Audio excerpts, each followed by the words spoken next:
to the stage one of the hottest lightweights in the world today, riding a 6-fight win streak into this H-Town showdown. Here is Beneil Dariush.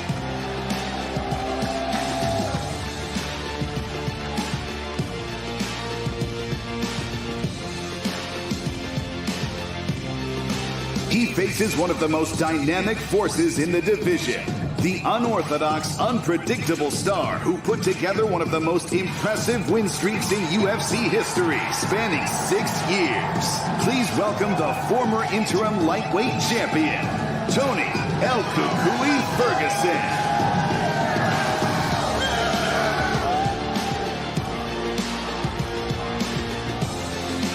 And in the main event, the vacant UFC Lightweight Championship will have a new title holder by night's end. Here is a man who burst onto the UFC scene in January with a jaw-dropping knockout of Dan Hooker, a champion in nearly every organization he competes in. This is Iron Michael Chandler.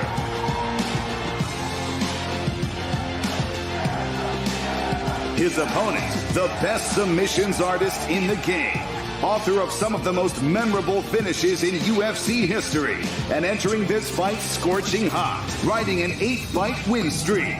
Welcome, Brazil's own, Charles do Bronx Oliveira.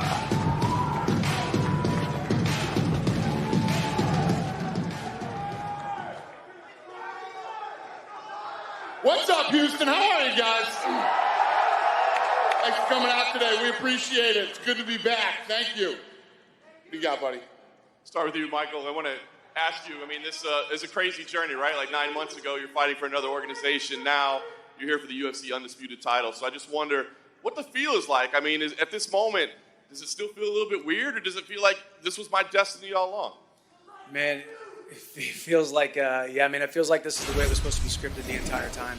A lot of ups, couple downs, but every road led me here, and honestly, as soon as I made the decision, as soon as that door just crept open a little bit, I said I was going to come in, I was going to kick the door down and showcase my skills and prove that what I have been saying over the last decade, that I believe I'm the best lightweight on the planet, and on Saturday night I get to prove that.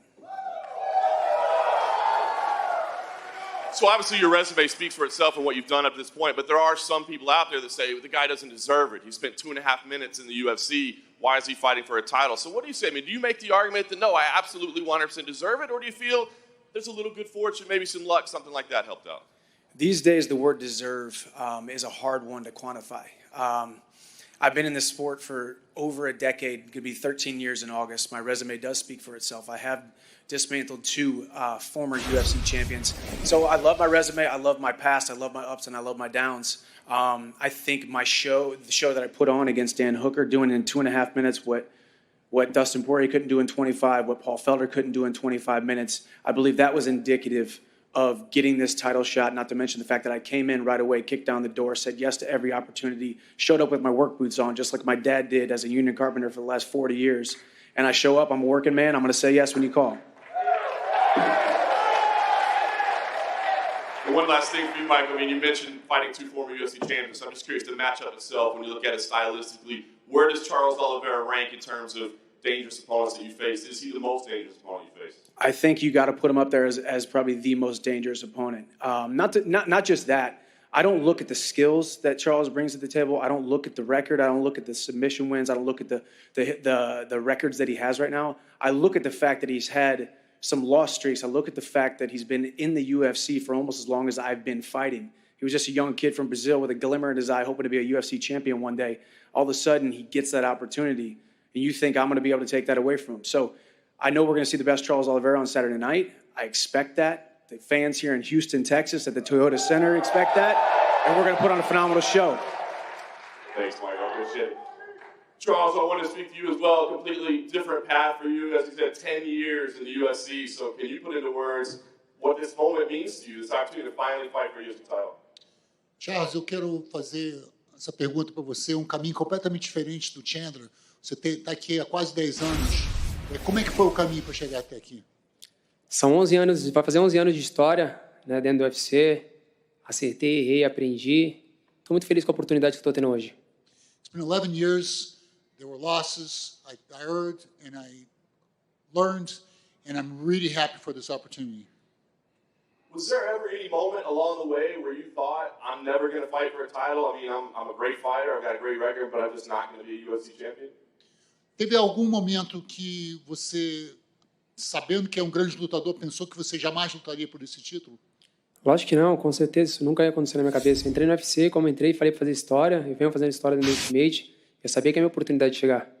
No, I never had a doubt. I knew someday I'd get it. I knew someday I'd fight for this title. Nice. Lastly, stylistically, I just want to ask you, I mean, we know what Michael brings to the table in terms of power, striking, great wrestling as well. Do you believe that he'll be willing to engage you in grappling? Or do you feel like this is going to be largely a stand-up fight? Estilisticamente, você sabe o que o Michael Chandler traz para a mesa? É muito forte, bom striker. Você acha que ele vai concordar em disputar a parte de grappling com você? O Michael é um cara duríssimo, merece todo o respeito do mundo, campeão da Bellator, tem uma grande história, é um cara que é muito duro na parte, pega muito duro em pé, é um cara que trabalha bastante o wrestling, com certeza ele está vindo muito bem, pronto para a luta, mas é como eu falei, eu também estou 100% pronto para a luta e vai ser uma guerra. Yeah, Michael Chandler is a very good athlete, very powerful, very good. He was Bellator champion, and I'm sure that he's going to bring his best game to the fight. Thanks. Appreciate you, Charles. Dana, just lastly for you, obviously we know the reason that the title is vacant is because Khabib Nurmagomedov walked away, one of the greatest of all time. Do you think either one of these guys is going to have more to prove? He's a fucking bitch. He's a fucking pussy. Sorry to interrupt you. I'm going to dedicate this fucking song called Mask Off. Chase a check, never chase a bitch. That's Khabib.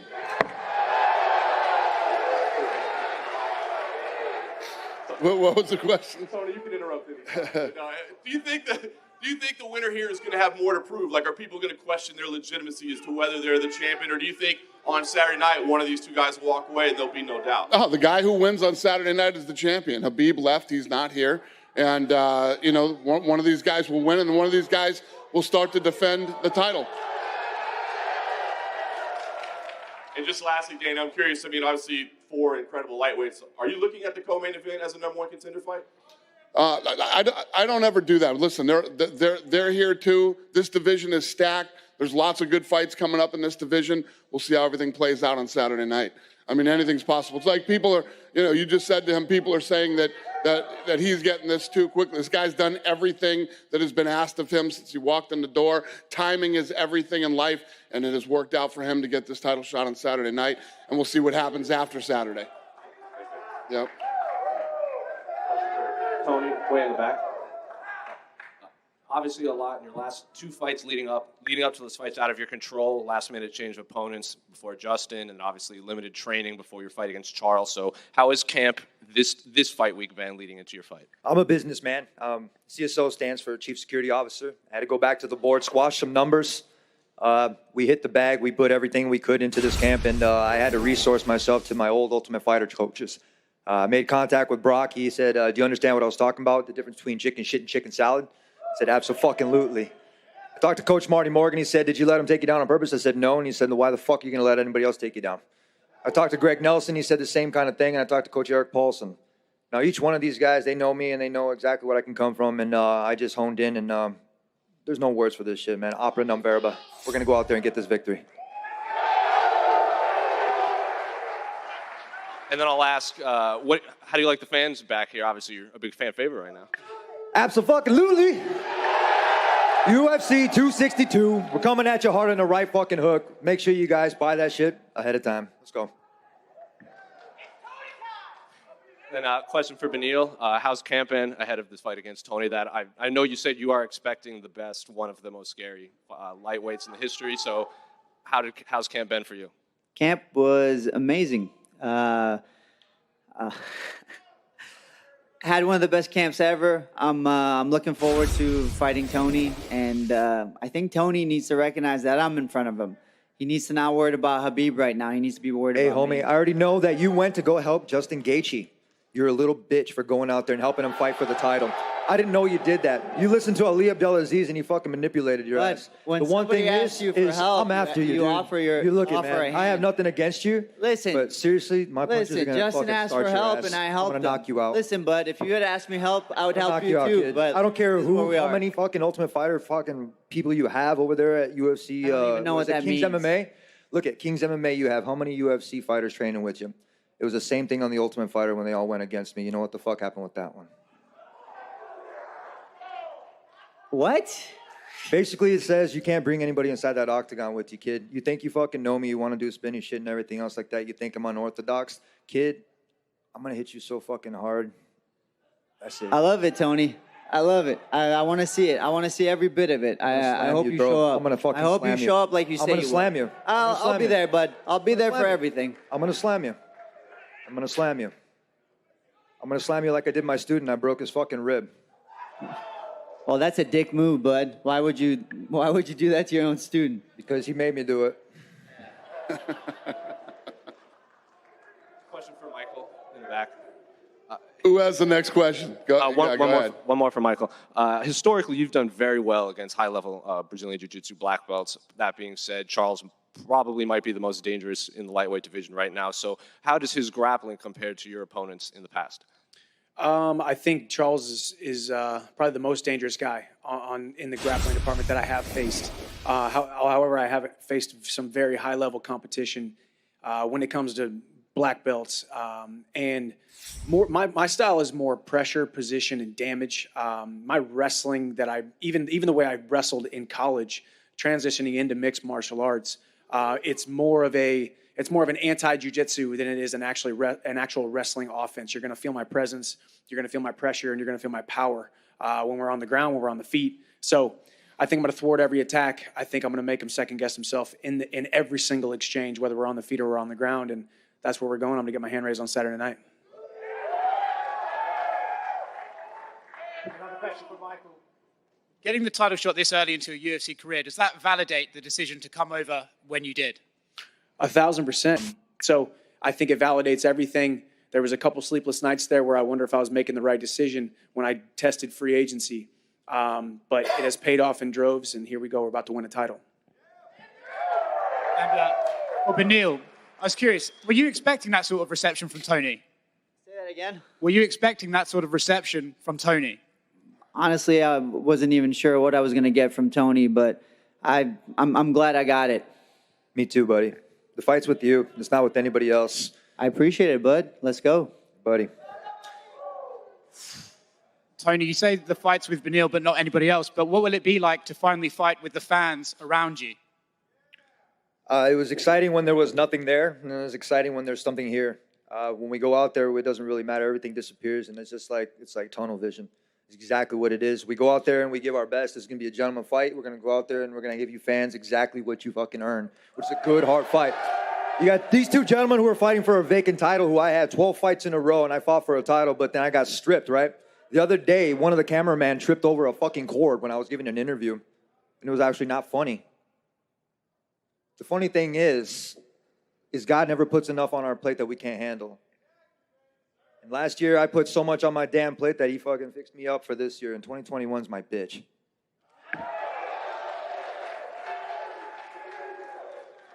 Mark, go ahead. Here for Mike Chandler. I just want to, has life changed for you at all since that big knockout over Hooker? Obviously, it was your UFC debut. What has changed, if anything? A couple of things on the surface level, a couple more followers, a couple more fans, a couple more pats on the back, a couple more affirmations thrown my way. But you got to keep the main thing, which is what I've done since I was 13 years old, dedicating myself to my craft. So life has changed in a lot of ways. There's a bigger spotlight, a bigger platform, a bigger opportunity. And now getting this title shot, obviously things have changed since. So just blessed to be in this position. And I feel great about it. I feel like I'm just now scratching the surface. I feel like I got another couple years of having a blast right here in the UFC.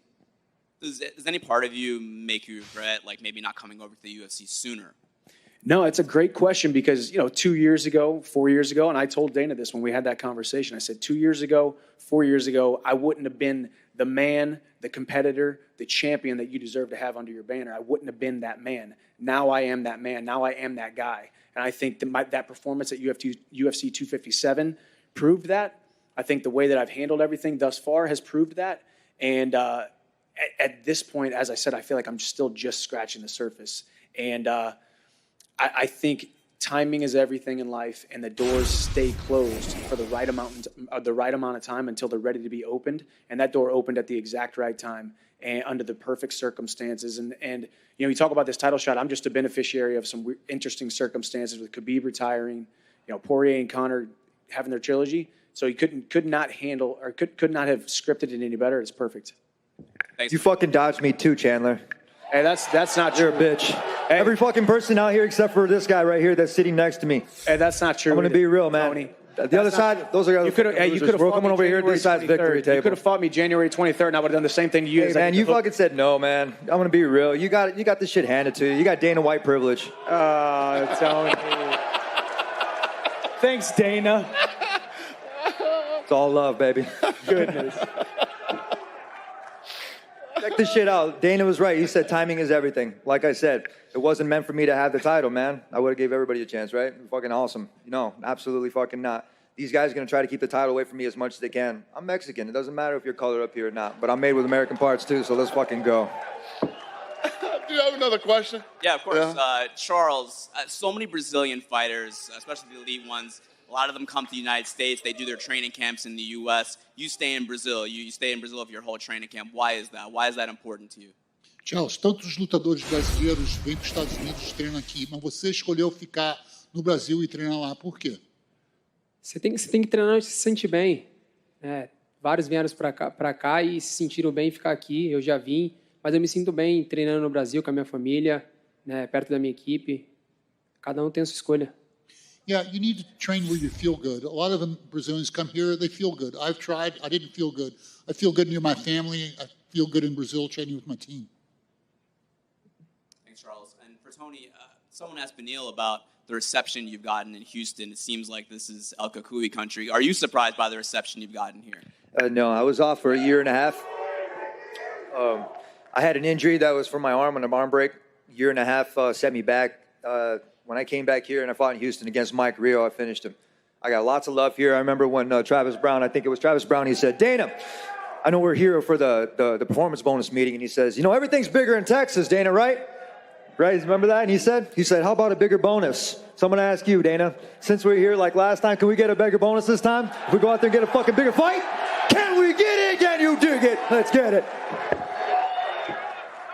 Do you have another question? I do. One more. Go ahead. I guess that's a no.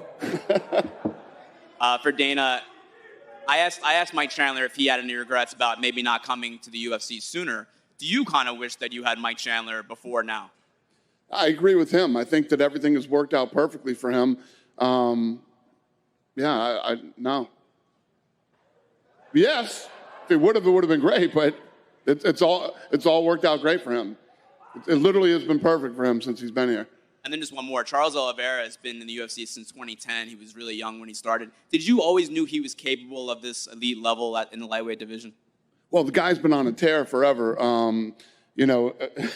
Timing hasn't worked out as well for him as it has for Michael Chandler. But he finally got here and, always been a dangerous guy, has had some ups and downs in his career. But he's a talented dude, and here he is, finally getting his shot. Thanks, guys. Yep. Go ahead, man.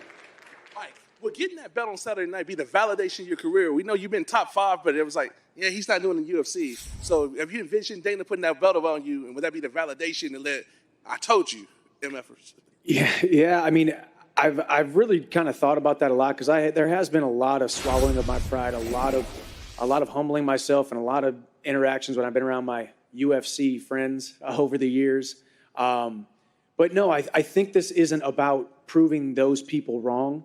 This isn't a gotcha, proved you guys wrong, I told you so. This is about all my supporters, all the fans, all the people who have been by me and believed in me over all these years, even when I was outside this organization. So it's more for them and for my wife, my son, my family, the people that have been around me since day one. It's just validation for all of them. We did it, baby. You alluded earlier about scratching the surface. So when you see your name on that banner, is that about being that pay-per-view guy? Is that what you mean by breaking out and scratching the surface since we hadn't seen the best of you yet? I don't think so. I think you've only seen 2.5 minutes of me perform inside the octagon. I think Saturday night we'll get a couple more minutes for sure. There's no guarantees. We'll see. But yeah, I think I just love all this, man. I'm having a blast right now. I feel like maturity and preparation, everything came together at the exact right time, and I'm right where I need to be. And yes, I do believe I'm just scratching the surface. Next question is from Vanille. Do you think Tony is closer to the end of the career or the beginning of the career? Do you think Father Thomas tapped on his shoulder since we're starting to see stuff that we hadn't seen happen to him in his whole career happen more frequently? Well, I mean, he's 37, I believe, right? I'm fucking old. Yeah, I mean, Still beating the I'm shit out not- of these youngsters. I'm What the not fuck that you young gonna say? either, but like, obviously, we're at the latter end of our careers. But That's you, brother. That's you. Thanks. That's bud. all quits on you, man. I Yeah. can see it in your face. Okay. That's fear Anyways, right there. No, that's fear. In my opinion, it's the latter end of his career, but it still could be the best part of his career. It just depends on him. I still haven't even hit my prime yet. And we know you're a quiet guy by nature. What do you think about the trash talking back and forth? Listen, I just don't understand the guy. He says, "Oh, it's because I'm Mexican." Bro, Canelo is Nobody one said of the that, highest dog. paid It had athletes nothing to do because with he's Mexican. Mexican. You're getting And it's like, frustrated. I was I'm born getting here inside on your a certain head. American living Look in at me, America. kid. Like, there's I'm no getting issue. inside your head. Like, quit making it I'm about getting race. inside your head, Quit trying to quit trying to find Fear, something to motherfucker. complain about. Just show up Fear, and brother. fight. Fear. That's what you're gonna hear. The next one is to Tony. I know you're a Canelo fan. Did you like that performance last week? I didn't watch. I was too busy training. I didn't watch it. I was busy training. I was pushing a truck or fucking pulling something or like slamming something or doing something, losing weight or doing things that obviously, check this out. I don't take vacations. Look at Kobe said the same thing. He went to Goat Mountain. He fucking, this is off of something I listened to. And he went back to his resources and he was saying these times right now, he's like, if you're spending time on vacation, you're watching these things out there, you're not doing what you're supposed to do. I went out there the other day when UFC came to film me, right? Check this out. And I told him, I was like, check this out. Film my gloves right there. You get some B film, B reel right there. And right there, I had 225 on the rack, right? I had 225 on a deadlift bar, and I started hitting traps. And I told them straight up, I was like, hey, they're like, why don't you tell us that you're going to do this? I said, I'll get 1,000 before the day's done. So I had 225 on a trap bar. Took me about 4 hours. Will it be safe to say that this is El Kukui 2.0? I wouldn't say it's El Kukui 2.0. I would say in the last couple of years, walked around in a drunken stupor for everybody to kind of like assume that that's how it was. And then what I did was I took an Olympic mentality and I took away all the variables, right? Even before when I went for the UFC and the Ultimate Fighter, when I had to fill out all the questionnaires and the shit, I took away all the variables and I went back to the drawing board where before everybody knew me. And it's an Olympic mentality, and you guys will see it on Saturday, UFC 262. Next one for Dana. Does the winner of Conor and Poirier get the winner of Saturday night? I answered that question a minute ago. I said, I don't know. We'll see how all these fights play out. What's your gut tell you? Huh? What's your gut tell you? He's hungry. We'll see. We'll see. I don't really do that anymore. I don't say, oh, this is going to happen to that. Let's see how these fights play out, and we'll go from there. And of course, y'all let the live gate and all that good stuff, and then Canelo and them did what they did last week. How do y'all top what y'all did in Jacksonville and put it all together and raise another level, UFC style? What's the question? How do y'all raise the level, like get more people in and do a crazy mega event that y'all haven't done before pre-COVID to do after COVID, like Canelo did with the 75,000 last week? We're doing fights every weekend. We do fights literally every weekend. Question in Portuguese for Charles Oliveira. Charles, desde a derrota para o Paul Felder, foram 8 vitórias seguidas, vários bônus de performance da noite, agora a chance é o cinturão. O que aquela derrota te ensinou? Tem Charles novo desde aquela luta? So, Charles, ever since your loss to Paul Felder, it's been 8 straight wins, multiple bonuses. What did you bring from that loss? Is that what brought you here now? A luta é assim, você tem que aprender. Eu aprendi com a derrota. Eu evoluí, eu procurei treino, eu procurei evoluir. Eu queria lutar com esses campeões, com esses caras que são os primeiros da fila. E graças a Deus aconteceu. Estou muito feliz. Yeah, fighting's like that. You learn from your losses. I learned from that. I learned that I need to be better if I want to be here amongst these guys. Fighting and life is like that. Como você disse, são 14 finalizações, 16 bônus de performance da noite. Esse ano você completa 11 anos no UFC. O que essa chance ao cinturão representa para você? O que esse título representa agora que você está tão pertinho, né, de finalmente conquistar? Olha, é um legado, né? There are 14 finishes by submission, 16 bonuses. What does this chance for this title mean to you? Olha, é um legado, né? A gente tem que deixar um legado. Minha primeira entrevista no UFC, eu lembro que eu falei que eu queria fazer história, eu venho fazendo história. Maior finalizador, Sou o segundo recordista de bônus e eu quero aumentar meu legado. Eu quero mostrar para todo mundo que eu posso lutar com esses grandes campeões, com esses grandes nomes que tem dentro do UFC. Quero fazer história. Yeah, it's about legacy. I have the most submissions. I'm the second most bonuses. I want to prove that I can hang with these guys. It's about my legacy. That's what I want to prove here. Schmo. Question for Du Bronx Oliveira. You fought a lot of killers. When you found out you'd be getting the title shot and you found out it was against Michael Chandler, what was your first reaction? Charles, você já lutou com vários matadores. Quando você descobriu que você ia lutar contra o Michael Chandler pelo título, qual foi seu pensamento? Cara, de verdade, eu tô aqui pra me testar. Foi isso que eu falei, eu tô aqui pra me testar. Michael Chandler é um cara duríssimo, merece todo o respeito do mundo. Teve a oportunidade dele de lutar pelo título e eu também. Eu tô feliz com isso. Vai ser um grande show, tô pronto para isso. I'm here to test myself. Michael Chandler is a very tough guy. He's beat a lot of tough guys. So this is test. I'm very, very happy. Mr. Michael Chandler, after you got the victory in your UFC debut, you did a Zoom call with the Nature Boy, Ric Flair. Ric Flair said he'd be walking out with you at your next fight, title shot. Is the Nature Boy, Ric Flair, walking out with you? Hey, it remains to be seen. I'm not gonna give away any secrets, but yeah, Ric Flair has become a friend of mine. That's right. So he's a legend. So it will happen sometime in the future. Last question for Dana. What are the chances in the next 6 months the UFC will go international again for a pay-per-view fight? I don't know. It's going to depend on how this whole thing plays out. Obviously, we're doing Houston, then we go to Arizona, then we go to Vegas. I don't know anything beyond that. Hopefully it opens up, and hopefully we're going international again and all over the rest of the country, but I have no idea right now. This will be the last question right here. What do you got, buddy? I'm going to ask in Portuguese for Charles. Charles, você acabou de responder a importância desse cinturão para você, e eu gostaria que você me dissesse qual a importância desse cinturão para o MMA do Brasil. Charles, you've already answered us that how important it is for you to win this title. I'd like to know, how important do you think it is for Brazil, for the fighters in Brazil? É como eu falei agora, né? Eu quero fazer história, eu quero que meu nome, né, entre no Brasil como os grandes campeões foram, né? Anderson Silva, José Aldo, entre outros. Eu quero que meu nome também esteja lá, né? Como um grande campeão, do jeito que eu sou, humilde, respeitador, lutando com esses grandes nomes que estão aqui hoje. It's about history.